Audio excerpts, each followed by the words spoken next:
Magandang araw sa ating lahat. Isang mainit na hapon. Sobrang init talaga ngayon guys dito sa Tacurong City. Wala ka nang pera, dadagdagan pa ng init ng panahon. Sigurado, madaling iinit ang ulo mo nito. Bali, uumpisa na natin guys ang ating vlog. Ito nga pala ang aking katrabaho. Siya si Mama Max. Napakaganda, diba? Kasama niya yung kanyang guwapong asawa. Hindi nila nararamdaman guys ang init ng panahon kasi nga sa pagmamahalan pa lang nila talagang nag-iinit na.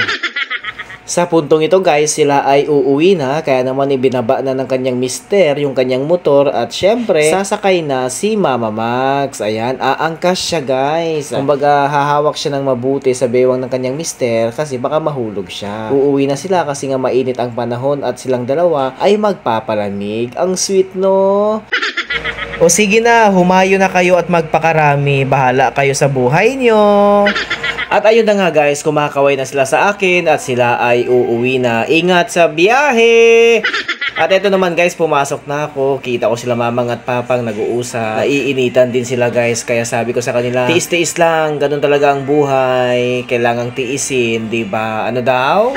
Bale, yung sunod na ginawa ko guys, naglakad-lakad na ako. Lumabas ako sa aking lungga kasi sobrang init talaga ng panahon. Kukunin ko yung motor ko guys. At habang naglalakad ako, napadaan ako guys sa isang bakanting lote na kung saan may bahay dito at puno ng mangga. Yung bahay dito guys, sayang kasi walang nakatira. Yung nakatira lang dito, Momo.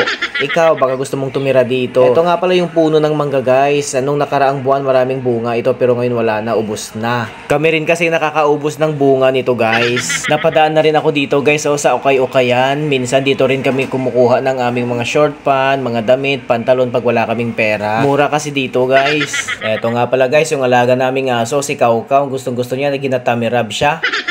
At sa puntong ito guys, nakarating na ako sa aking gustong puntahan. Nandito na ako sa kabilang building kung saan dito nakapark guys yung aking motor. Dito kasi yung parkingan guys ng mga sasakyan at motor kasi gusto ng aming bossing and madam dito kami magpark. Kasi para hindi guto dito sa akon nga dako nga balay. Ito nga pala yung motor ko guys, si Bumblebee Sniper 150. 3 taon na utang yan guys pero bayad na.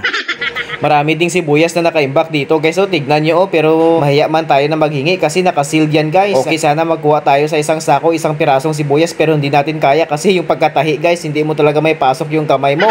Binabantayan talaga ito ng mabuti. Kamakin mo guys, gina-electric fanan pa yan Yan, nilagyan niya ng malaking electric fan guys para hindi siya mag-moist at para hindi mabulok yung ating sibuyas. 3.5 guys ang isang sako nito. Kamahal no? Kaya kung ako sa'yo, magtanim ko na lang ng sibuyas dyan sa bakuran nyo. At nandito na tayo guys. Ito, gusto ko lang i-flex yung aking pinakamamahal na motor na si Bumblebee. 3 years yan na utang guys. Pinaghirapan ko talaga yan kaya mahal na mahal ko ito. Kung pwede lang na hindi mainitan at hindi maulanan ito guys, gagawin ko guys. Kung pwede lang na kumutan ko pa ito, tabihan ko pagtulog, gagawin ko talaga guys. Kasi marami na kaming experience ng motor ko na ito guys. Malayo na ang aming napuntahan. Kaya nagpapasalamat ako sa motor ko na ito. Kasi safe kami palagi kapag pumupunta kami sa mga malalayong lugar. Lalo na kapag dumadaan kami sa mga bundok guys. Ay nako, believe talaga ako sa motor na ito. Wala akong masabi guys. Talagang persado ang motor na ito. Lalo na kapag inaalagaan mo. Kaya kung ikaw plano mong kumuha ng motor, Sniper 150 na lang kunin mo. Masisigurado ko talaga sa iyo guys, persado, hindi ka maiiwan. Tapos tipid pa sa gasolina guys. Lalong-lalo na ngayon, mahal ng presyo ng gasolina. Nako, kung kukuha ka man lang ng motor na mamahalin guys, tapos gasolina man lang grabe magkaon, hindi na lang.